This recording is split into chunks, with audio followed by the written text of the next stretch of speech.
ان کی اصل طاقت مرہب تھا، وہ ان کی جرت اور جانثاری کی علامت بنا ہوا تھا۔ ہمارے سالار کہتے تھے کہ مرہب کو مار لیا جائے تو یہ دونوں قلعے لیے جا سکتے ہیں۔ ابو بکر رضی اللہ عنہ اور عمر رضی اللہ عنہ بن الخطاب جیسے جری اور نامور سالار ناکام ہو گئے تو باقی تمام صحابہ کرام ہتھیاروں کو چمکا کر اور سج دھج کر رسول اللہ صلی اللہ علیہ وآلہ وسلم کے حضور پیش ہوئے۔ ہر ایک علم اور سپہ سالاری کی التجا کرنے لگا۔ مجھے وہ مسکراہٹ تا قیامت یاد رہے گی جو رسول اللہ صلی اللہ علیہ وآلہ وسلم کے مبارک لبوں پر تھی۔ ان صحابہ کرام میں حضرت علی رضی اللہ عنہ بھی تھے۔ رسول اکرم صلی اللہ علیہ وآلہ وسلم نے علم اٹھایا اور حضرت علی رضی اللہ عنہ کے ہاتھ میں دے دیا۔ عمر رضی اللہ عنہ نے اس موقع پر کہا کہ میں نے علم اور سالاری کی کبھی خواہش نہیں کی تھی، اللہ نے یہ فخر علی رضی اللہ عنہ کی قسمت میں لکھ رکھا تھا۔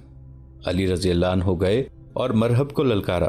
مرہب اس خوش فہمی میں مبتلا تھا کہ پہلے کی طرح اب وہ ایک بار پھر مسلمانوں کو پسپا کر دے گا۔ وہ علی رضی اللہ عنہ کے ہاتھوں مارا گیا، اس کا علم گر پڑا اور اس کے ساتھ ہی اہل غطفان میں بھگدڑ بپا ہو گئی۔ اس طرح وطی اور سالم بھی فتح ہو گئے۔ یہاں یہودیوں نے ایک اور اوچھا وار کیا۔ ایک یہودن زینب بن الحارث نے رسول اللہ صلی اللہ علیہ وآلہ وسلم کو گوشت میں زہر ملا کر پیش کیا۔ حضور صلی اللہ علیہ وآلہ وسلم نے پہلی بوٹی منہ میں ڈالتے ہی اگل دی، مگر آپ صلی اللہ علیہ وآلہ وسلم کے ساتھ ایک صحابی بشر بن البارہ رضی اللہ عنہ تھے، انہوں نے ایک بوٹی کھا لی اور وہیں وفات پا گئے۔ باتیں بہت ہیں ابن داؤد، مگر ہیں بہت لمبی، کب تک سنو گے؟ میں تمہیں اور بنت یامین کو یہودیوں سے خبردار کرنا ضروری سمجھتا ہوں۔ یہودی جب تمہیں دھوکہ دینے آئے گا تو وہ تم پر ظاہر نہیں ہونے دے گا کہ وہ یہودی ہے، وہ زاہد اور پارسا مسلمان کے روپ میں مظلوم بن کر یا تمہارے مونس و غمخوار بن کر آئے گا اور تم اس کے جال میں آ جاؤ گے۔ کیا اب ہمیں سو نہیں جانا چاہیے؟ صبح سویرے حبیب اپنے روزمرہ کے معمول کے مطابق نکل گیا۔ وہ کئی دنوں کی غیر حاضری کے بعد مدینہ واپس آیا تھا، اس لیے ابن داؤد اور بنت یامین سے کہہ کر گیا تھا کہ وہ شام تک ہی واپس آ سکے گا۔ ابن داؤد حبیب کے جانے کے بعد بنت یامین نے کہا، کیسا پتھر میرے حوالے کر دیا ہے، کیا میں اس پتھر کو موم کر سکوں گی؟ نہیں۔ کیوں نہیں؟ ابن داؤد نے کہا، پتھروں کو ہی موم کرنا ہے بنت یامین، اس شخص کو قتل کرنا ہوتا تو یہ بڑا ہی آسان کام تھا، تم جانتی ہو کہ اس کے ہاتھ سے قتل کروانے ہیں، سب سے پہلے ہم دونوں اس کے ہاتھوں قتل ہوں گے۔ بنت یامین نے کہا، اسے جو ہی پتہ چلا کہ ہم یہودی ہیں تو یہ مجھے طلاق دے کر گھر سے نکال نہیں دے گا، بلکہ مجھے قتل کر کے میری لاش باہر پھینک دے گا، پھر تمہیں تلاش کر کے تمہیں قتل کرے گا۔ کیا تم نے نہیں دیکھا کہ اس کے دل میں یہودیوں کی کتنی نفرت بھری ہوئی ہے؟ اس کی اتنی لمبی بات کا مطلب صرف یہ تھا کہ یہودی اسلام کا بدترین دشمن ہے اور یہودی کو زندہ رہنے کا حق نہیں۔ کیا تم سارے سبق بھول گئی ہو؟ ابن داؤد نے کہا، کیا تم اپنی اصلیت کو چھپا نہیں سکو گی؟ کیا تم اسے یہ یقین نہیں دلا سکو گی کہ تم رسول اللہ صلی اللہ علیہ وآلہ وسلم کی عاشق اور اسلام کی قندیل پر جل کر راکھ ہونے والا پروانہ ہو؟ یہ یقین دلانا تو میں نے شروع کر دیا ہے۔ بنت یامین نے کہا، کیا میں نے اسے کہا نہیں تھا کہ مجھے جہاد پر جانے کا بہت شوق ہے؟ تم عقل اور ہوش ٹھکانے رکھ کر اس گھر میں رہو۔ ابن داؤد نے کہا، جتنے دن اس کے پاس اکیلی ہو اسے شیشے میں اتارنے کی کوشش کرو، خدا نے تمہیں حسن دیا ہے، ہم نے تمہیں حسن کے استعمال کے طریقے سکھائے ہیں۔ اس کی 2 بیویاں ہیں، ایک بیوی گاؤں میں بیمار پڑی ہے اور دوسری کو یہ اس کی تیمارداری کے لیے اس کے پاس چھوڑ آیا ہے، اس تنہائی سے فائدہ اٹھاؤ اور اس پر جادو کی طرح غالب آ جاؤ۔ اور تم کیا کرو گے؟ بنت یامین نے پوچھا۔ ضروری نہیں کہ میں تمہیں تفصیل سے بتاؤں کہ میں کیا کروں گا، ابن داؤد نے کہا، میرا کام مجھ تک رہنے دو، تم ہر وقت یہ اصول سامنے رکھو کہ ہم یہودی ہیں اور ہمارا ہر قول اور ہر فعل یہودیوں کے لیے وقف ہے۔ ایک بات تمہیں بتا دوں، یہ تمہیں پہلے بھی بتائی جا چکی ہے، اور وہ یہ ہے کہ نیا خلیفہ عمر فارس کے خلاف لشکر بھیجنا چاہتا ہے، لیکن یہاں کے مسلمان فارسیوں سے خائف ہیں اور آگے نہیں آ رہے۔ خائف کیوں ہیں؟ بنت یامین نے پوچھا۔ مختلف لوگوں نے مختلف وجوہات پیدا کر رکھی ہیں، ابن داؤد نے کہا۔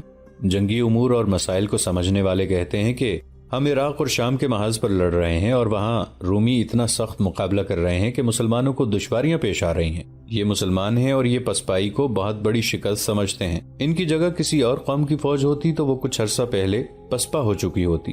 دانشمند مسلمان کہتے ہیں کہ ان حالات میں ایک اور محاذ نہیں کھولنا چاہیے، فارسی رومیوں جیسی بہت بڑی جنگی طاقت ہیں۔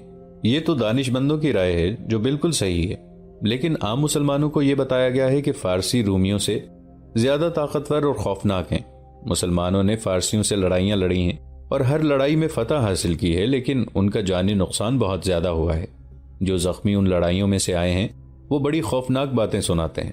ہم نے یہ کام کرنا ہے کہ مدینہ کے اندر اور مضافاتی علاقوں میں مسلمانوں میں مسلمان بن کر فارسیوں کی طاقت اور خونخواری کی ایسی باتیں مشہور کرنی ہے کہ کوئی مسلمان اس محاذ پر جانے کے لیے تیار ہی نہ ہو۔ اگر انہیں جبرن بھرتی کر لیا گیا تو نہیں بے وقوف۔ ابن داؤد نے بنت یامین کو آگے بولنے نہ دیا اور کہا، مسلمانوں کی کوئی فوج نہیں، یہ باتیں تمہیں بتائی جا چکی ہیں اور تم بھولتی جا رہی ہو۔ یہ لوگ لشکر اس طرح بناتے ہیں کہ خلیفہ کی طرف سے اعلان ہوتا ہے کہ فلاں محاذ پر اتنے ہزار آدمیوں کی ضرورت ہے، لوگ فوراً اکٹھے ہو جاتے ہیں اور منظم لشکر کی صورت اختیار کر لیتے ہیں۔ ان پر ایسی کوئی پابندی نہیں ہوتی کہ یہ تنخواہ دار ہیں، اس لیے محاذ پر نہ جانے یا محاذ سے بھاگ آنے پر انہیں سزا ملے گی۔ میں یہاں عورتوں کو خائف کروں گی۔ بنت یامین نے کہا، تمہارے ساتھ میرا رابطہ رہے گا۔ ابن داؤد نے کہا، 2-3 دن تو میں اسی گھر میں رہوں گا، یہاں اپنے 2-3 آدمیوں سے ملنا ہے۔ یہ تو تم جانتی ہو کہ اس مہم میں ہم دونوں ہی نہیں اور بھی آدمی یہی کام کر رہے ہیں۔ نوجوان لڑکیوں کو تربیت دی جا رہی ہے، انہیں سرکردہ مسلمانوں کی بیویاں بنایا جائے گا۔ اسی مدینہ میں جہاں بنی اسرائیل اسلام کے خلاف سازشوں کا جال بچھا رہے تھے، خلیفہ دوم حضرت عمر رضی اللہ عنہ ذہن اور اعصاب پر ایسا بوجھ اٹھائے ہوئے تھے جسے وہی برداشت کر سکتے تھے۔ یہ ان مسائل کا بوجھ تھا جو امت رسول اللہ صلی اللہ علیہ وآلہ وسلم کے اتحاد کو پارا پارا کر سکتے تھے۔ ایک مسئلہ تو یہ تھا کہ عمر رضی اللہ عنہ کی خلافت کو سب لوگ تسلیم کرتے ہیں یا نہیں۔ اگر تسلیم کرتے ہیں تو کیا سچے دل سے کرتے ہیں یا رسمی طور پر؟ اس سوال کا جواب عمر رضی اللہ عنہ کو مل چکا تھا۔ ان کے مخالفین کی کمی نہیں تھی، لیکن ان کے پہلے خطبے نے مخالفین پر نہایت اچھا اثر کیا تھا۔ ان کے دلوں میں سے مخالفت نکل گئی تھی۔ ایک تو یہ خطبہ تھا جو سب نے سنا اور ذہنوں سے وسوسے نکل گئے، لیکن خطبے کے بعد آگے بیٹھے ہوئے لوگوں نے حضرت عمر رضی اللہ عنہ کی زبان سے کچھ اور بھی الفاظ سنے تھے۔ خدا کی قسم، مسجد سے باہر آ کر لوگ ایک دوسرے کو بتا رہے تھے، میں نے خلیفہ کو دیکھا ہے، ان کی آنکھوں میں آنسو تھے، خلیفہ نے ہاتھ اٹھا رکھے تھے اور ان کی نظریں آسمان کی طرف تھیں۔ عمر رضی اللہ عنہ کی یہ دعا جن لوگوں نے سنی وہ باہر آ کر سب کو سنا دی۔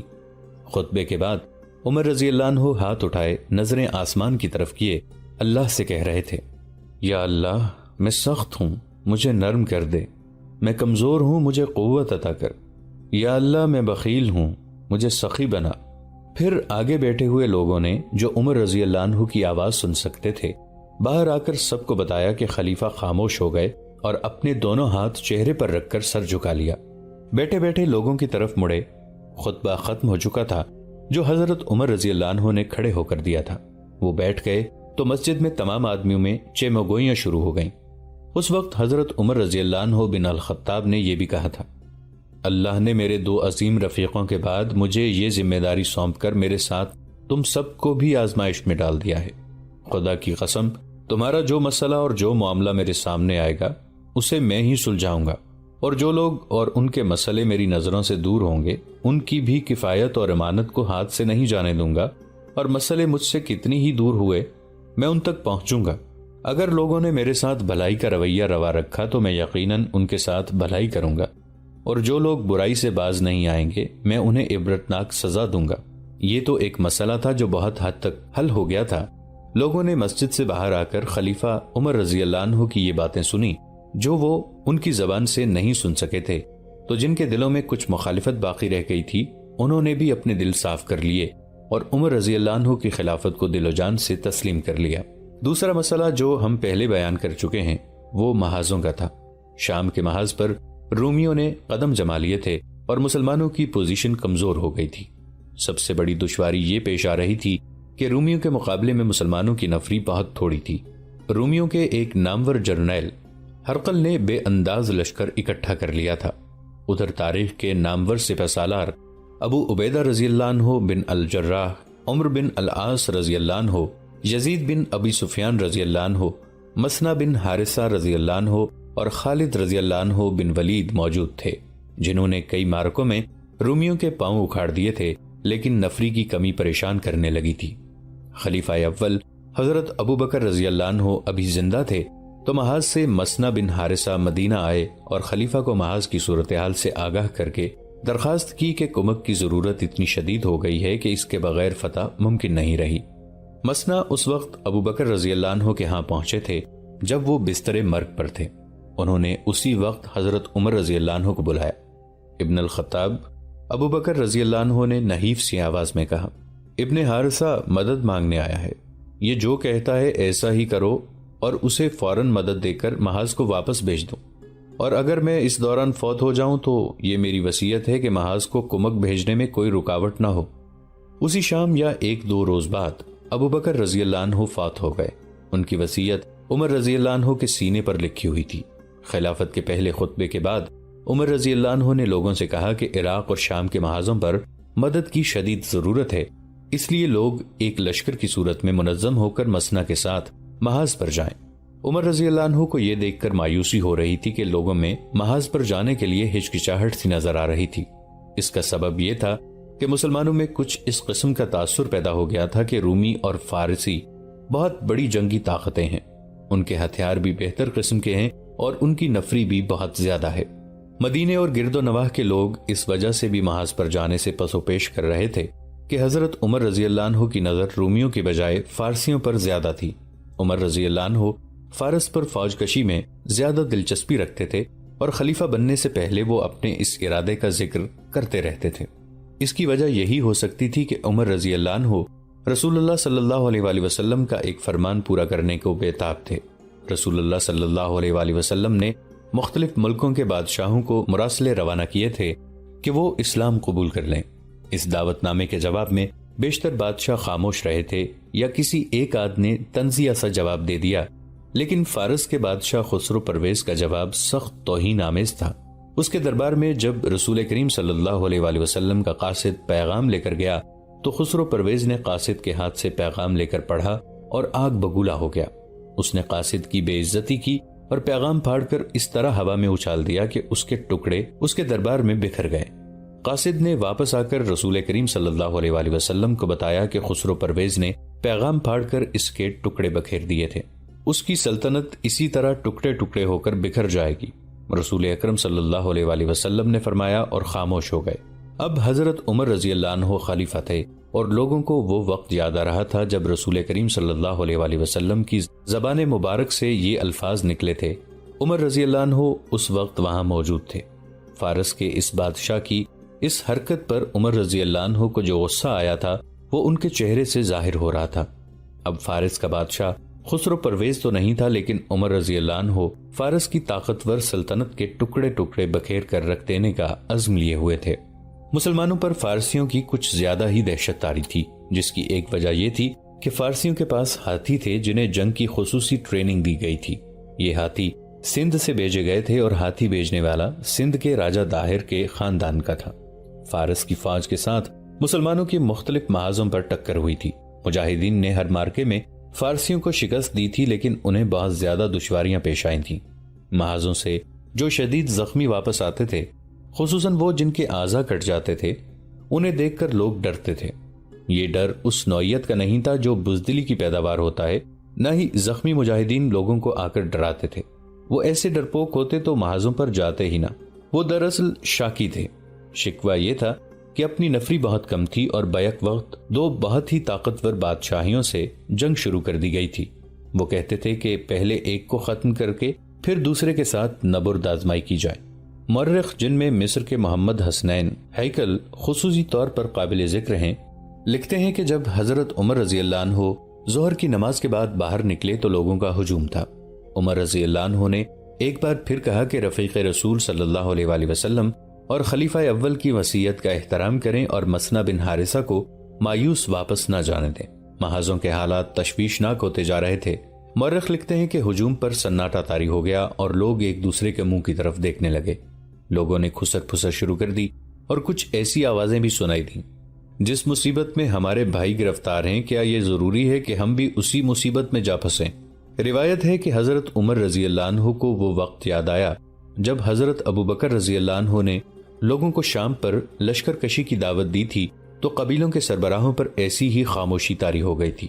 اے مسلمانوں، حضرت عمر رضی اللہ عنہ نے انہیں یوں خاموش دیکھا تو گرج کر بولے، ہو کیا گیا ہے تمہیں؟ خلیفۃ الرسول اللہ کو تم جواب کیوں نہیں دیتے؟ یہ تمہیں اس جہاد کی طرف بلا رہے ہیں جو مسلمانوں کی زندگی ہے اور جس میں موت ابدی زندگی ہے، تب مسلمان آگے بڑھے اور دعوت جہاد پر لبیک کہا تھا۔ اب وہی صورتحال عمر رضی اللہ عنہ کی خلافت کے آغاز میں ہی پیدا ہو گئی تھی۔ عمر رضی اللہ عنہ پریشانی کے عالم میں اپنے گھر چلے گئے۔ حضرت عمر رضی اللہ عنہ نے وہ رات بھی جاگتے گزار دی۔ وہ اسی سوچ میں غلطاؤں پیشاں رہے اور اس پریشانی سے نجات حاصل کرنے کے طریقے سوچتے رہے۔ انہیں پریشانی یہ دیکھ کر ہو رہی تھی کہ سرکردہ افراد جو قائدین کا درجہ رکھتے تھے وہ گومگو کی کیفیت میں مبتلا تھے۔ ظاہر ہے کہ قبیلوں کے قائد کسی کام میں پسو پیش کرنے لگیں تو عوام آگے آنے کی بجائے 10 قدم پیچھے ہٹ جاتے ہیں۔ صبح عمر رضی اللہ عنہ نماز کے لیے مسجد میں گئے، امامت کے فرائض سر انجام دیے اور بیعت کا سلسلہ شروع ہو گیا۔ لوگوں کا ایک ہجوم تھا جو بیعت کے لیے امڑ آیا تھا، اس میں کمی کی بجائے اضافہ ہو رہا تھا۔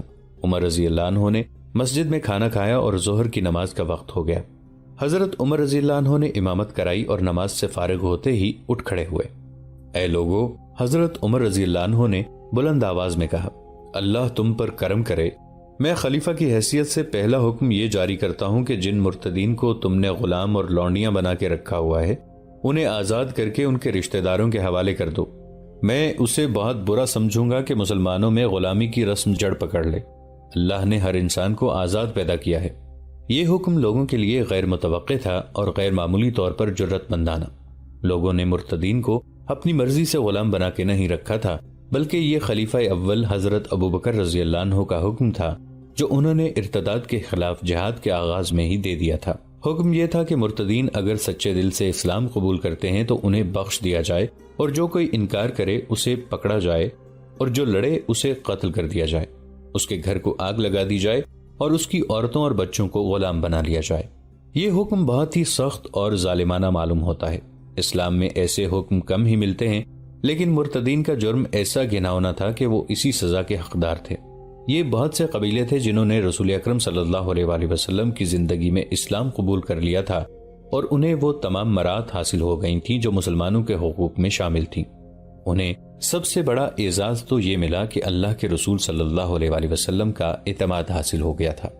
رسول کریم صلی اللہ علیہ وآلہ وسلم رحلت فرما گئے تو اس کے ساتھ ہی بہت سے قبیلوں کے سردار اسلام سے نہ صرف منحرف ہو گئے بلکہ اسلام کے خلاف تخریبی کارروائیوں میں مصروف ہو گئے۔ انہوں نے پہلا کام یہ کیا کہ زکوٰۃ دینے سے صاف انکار کر دیا۔ یہی نہیں بلکہ ان میں سے رسالت اور نبوت کے دعوے دار اٹھنے لگے۔ خلیفہ اول حضرت ابو بکر رضی اللہ عنہ زکوٰۃ کے معاملے میں بہت ہی سخت تھے۔ ان کے یہ الفاظ تاریخ کے دامن میں محفوظ ہیں، اگر یہ لوگ رسول اللہ صلی اللہ علیہ وآلہ وسلم کی خدمت میں اونٹ باندھنے والی صرف ایک رسی بطور زکوٰۃ دیا کرتے تھے اور اب اس سے انکار کرتے ہیں تو خدا کی قسم میں ان سے جنگ کروں گا۔ ان لوگوں کا دوسرا جرم تو اور زیادہ سنگین تھا۔ انہوں نے خاتم النبیین صلی اللہ علیہ وآلہ وسلم کے بعد رسول کھڑے کر دیے تھے۔ ان کا مقصد یہ تھا کہ اسلام کا چہرہ مسخ کر کے اس مذہب کو ختم کر دیا جائے۔ وہ مسلمانوں کو دھوکہ دینے کے لیے مسلمان ہوئے تھے۔ تخریب کاری کے آغاز کے لیے انہوں نے نہایت موزوں وقت دیکھا، یعنی رسول اللہ صلی اللہ علیہ وآلہ وسلم کی رحلت کا وقت۔ مرتدین نے سوچا کہ مدینہ ماتم کدا بنا ہوا ہوگا اور مسلمانوں کا حوصلہ اور جذبہ ختم نہ ہوا تو اتنا کمزور ضرور ہو گیا ہوگا کہ ان میں لڑنے کی ہمت نہیں ہوگی۔ ابو بکر رضی اللہ عنہ یہ جرائم معاف کرنے والے نہیں تھے۔ انہوں نے خالد بن ولید رضی اللہ عنہ اور عمرو بن العاص رضی اللہ عنہ جیسے نامور اور تاریخ ساز سالاروں کو مرتدین کی سرکوبی کے لیے بھیجا۔ ان سالاروں کو خونریز لڑائیاں لڑنی پڑیں۔ انہوں نے تھوڑے سے عرصے میں بنو اسد، قزاع اور بنو تمیم جیسے طاقتور اور سرکش قبیلوں کو تہہ تیگ کر لیا۔ حضرت ابو بکر رضی اللہ عنہ نے مرتدین کی بیخ کنی کے لیے بڑے ہی سخت احکام دیے تھے۔ ان کے آدمیوں، عورتوں اور بچوں کو غلام تک بنا لیا تھا، لیکن عمر رضی اللہ عنہ نے حکم جاری کر دیا کہ ان غلاموں کو آزاد کر کے ان کے رشتہ داروں کے حوالے کر دیا جائے۔ مدینہ کے لوگوں کو یہ حکم پسند نہ آیا۔ مجمع میں مختلف آوازیں اٹھیں۔ کوئی کہہ رہا تھا کہ ہم نے خلیفہ اول کے حکم سے غلامی میں رکھا تھا۔ کسی نے کہا کہ خلیفہ اول کے حکم کی خلاف ورزی ان کی وفات کے بعد اچھا اقدام نہیں۔ دوستو، آج کے لیے اتنا ہی۔ اسی کہانی کی اگلی قسط کے ساتھ بہت جلد حاضر ہوں گے۔ نیچے کامنٹ سیکشن میں اپنی رائے کا اظہار ضرور کیجیے گا۔ ہمارے اس چینل کو سبسکرائب کر کے نیچے موجود بیل آئیکن کو بھی ضرور کلک کیجیے گا۔ اگلی ملاقات تک کے لیے ہمارا اور آپ کا اللہ نگہبان۔